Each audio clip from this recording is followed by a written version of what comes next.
आज हम BEd first year में सब्जेक्ट है हमारा पेडागोजी ऑफ ज्योग्राफी, जिसके अंतर्गत आज हम अध्ययन करेंगे प्रदर्शन विधि के पद या सोपान।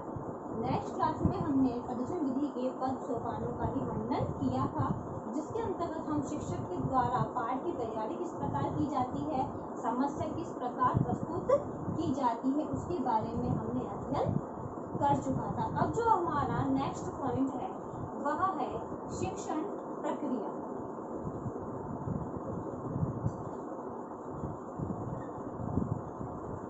शिक्षण प्रक्रिया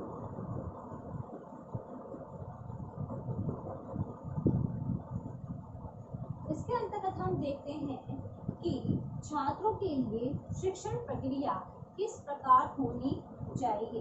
ये एक शिक्षक को ध्यान में रखना बहुत ही आवश्यक होता है, क्योंकि शिक्षक की शिक्षण प्रक्रिया प्रभावी है या नहीं वह शिक्षक पर डिपेंड करता है। अगर एक शिक्षक द्वारा अच्छे से शिक्षण कार्य करवाया जाता है तो छात्र उसको पढ़ने में रुचि उत्पन्न करते हैं। इसके साथ साथ एक शिक्षक द्वारा सैद्धांतिक ज्ञान, सिद्धांत, नियम, शब्दों का महत्व, उसकी बोली गई भाषा, उसका वाक्य उच्चारण किस प्रकार है, वह भी एक शिक्षक पर डिपेंड करता है, क्योंकि शिक्षक द्वारा शिक्षण प्रक्रिया निर्धारित समय पर पूर्ण करवाई जाती है, जिसका इफेक्ट हम देखें कहीं ना कहीं हमारी शिक्षण प्रक्रिया में अवश्य रूप से पड़ता है। इसलिए अगर हम देखें तो प्रदर्शन विधि के दौरान एक शिक्षक का जो शिक्षण प्रक्रिया है वह बहुत ही प्रभावी होनी चाहिए, जिससे शिक्षण प्रक्रिया करवाते समय सारे बच्चे अच्छे से अच्छे कर सकें। अब हमारा नेक्स्ट पॉइंट है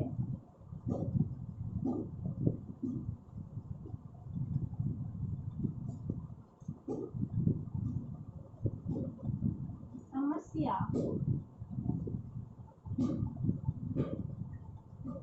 समाधान के लिए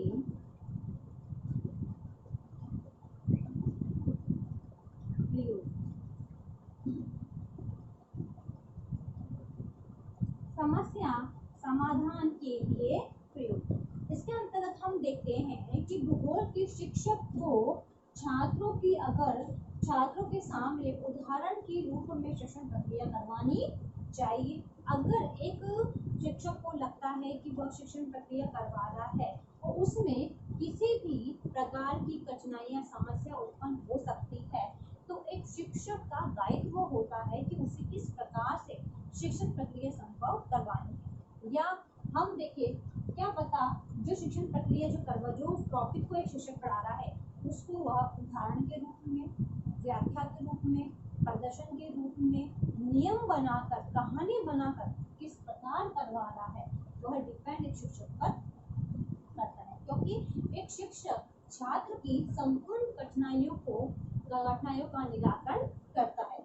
इसके अंतर्गत हम देखते हैं तो एक छात्र के द्वारा जब कोई समस्या शिक्षक के सामने बताई जाती है तो उसका निराकरण करना भी एक शिक्षक का दायित्व होता है, क्योंकि शिक्षण प्रक्रिया दौरान कई प्रकार की जो कठिनाइयां हैं वे सामने देखने को मिलती है। इसलिए हम देखें तो समस्या समाधान के लिए भी हम इस प्रदर्शन विधि का उपयोग कर सकते हैं, क्योंकि कई बार हमने देखा है कि जब हम छात्रों को थ्योरिकल ज्ञान देते हैं तो वह ज्ञान छात्रों को जल्दी समझ में नहीं आता है। अगर उसी टॉपिक को हम प्रदर्शन विधि के माध्यम से प्रैक्टिस से हम बताएं तो क्या होता है कि छात्र उसको पढ़ने में रुचि उत्पन्न करते हैं, उनको इंटरेस्ट होता है उस चीज के बारे में गहराई से अध्ययन करने में। तो क्या होगा कि जब प्रदर्शन विधि के माध्यम से छात्रों को पढ़ाया जाएगा तो छात्र उसमें रुचि उत्पन्न कर सकेंगे। उसके अंतर्गत छात्रों को बहुत ही कम कठिनाइयां उत्पन्न होती है, समस्या उत्पन्न होती है, क्योंकि प्रदर्शन विधि के माध्यम से पढ़ाया जाता है तो वो इतना प्रभावी होता है कि प्रत्येक बालक उससे शिक्षण प्रक्रिया को ग्रहण कर लेते हैं। अब जो हमारा नेक्स्ट पॉइंट है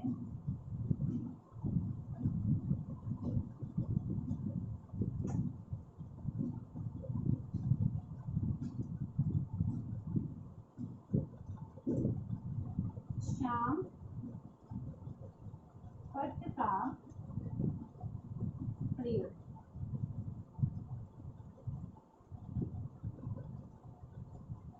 प्रदर्शन विधि में अगर हम देखें तो श्याम पट्ट का भी अधिक उपयोग किया जाता है, क्योंकि शिक्षक का दाहिना हाथ माना जाता है किसको? श्याम पट्ट को, क्योंकि शिक्षक द्वारा समय समय पर श्याम पट्ट का उपयोग किया जाता है। अगर श्याम पट्ट नहीं है तो शिक्षक का पढ़ाने से कोई मतलब या कोई महत्व नहीं होता है। ये एक दूसरे के मित्र के समान कार्य करते हैं। तो श्याम पट्ट का उपयोग किया जाना चाहिए, जिसके अंतर्गत एक शिक्षक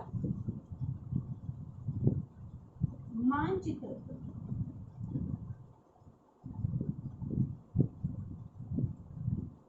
रेखाचित्र, सिद्धांत, सूत्र,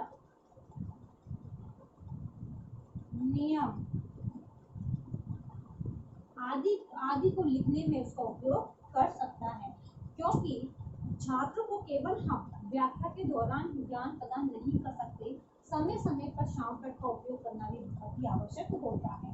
क्योंकि इसमें हमने देखा है कि अगर छात्र को कोई भी टॉपिक के संबंधित कोई चीज नहीं समझ में आ रही है, कोई शब्द का अर्थ समझ में नहीं आ रहा है, तो एक शिक्षक द्वारा श्याम पट्ट पर डायग्राम बनाकर छात्र को शिक्षण कार्य करवाया जाता है, जिससे छात्र उस डायग्राम के माध्यम से सीखने की कोशिश करते हैं।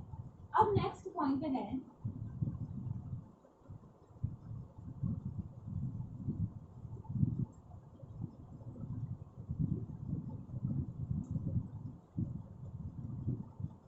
निरीक्षण या सार संक्षेप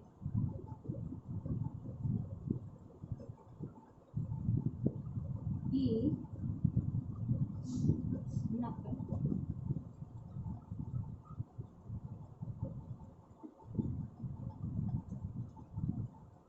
अब हम देखते हैं कि श्याम पट्ट के बाद श्याम पट्ट पे जो भी चीज शिक्षक द्वारा लिखी जाती है उसका समय समय पर निरीक्षण करना चाहिए, क्योंकि शिक्षक द्वारा हमने देखा है कि जब शिक्षक द्वारा ब्लैक बोर्ड पे कुछ चीज लिखवाई जाती है तो कई बच्चे होते हैं जो उस नोटबुक में नहीं उतारते हैं, तो शिक्षक क्या करता है, उनका ज्यादा निरीक्षण करता है कि जो मैंने श्याम पट्ट पे जो सार लिखवाया है वह छात्रों ने लिखा है या नहीं लिखा है। जो बालक द्वारा इस सार को नहीं लिखा जाता है उसको शिक्षक द्वारा पुनः लिखाया जाता है। इसलिए अगर हम कहें तो ये ध्यान में एक शिक्षक द्वारा ध्यान रखा जाता है कि बालक सभी चीजें अपनी नोटबुक में नोट कर रहा है या नहीं कर रहा है, तो इसके अंतर्गत एक शिक्षक निरीक्षण या सार संक्षेप की नकल जो करवाई जाती है उसका ध्यान रखता है। अब इससे संबंधित आज का आपका होमवर्क है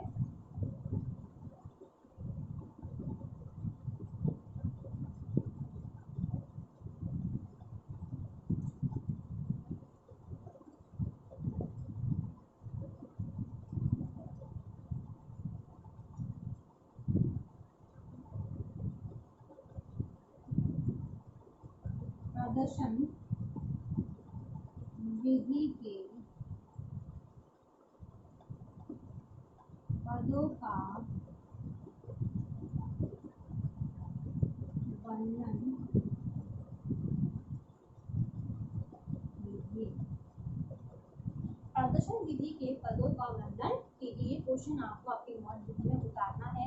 अंत में एक विशेष बात, जैसा कि आप सभी को पता है कि देश में कोरोना ऐसी महामारी बहुत फैल रही है, इससे सुरक्षित रहने के लिए आप मास्क लगाइए, हाथों को सैनिटाइजर करिए।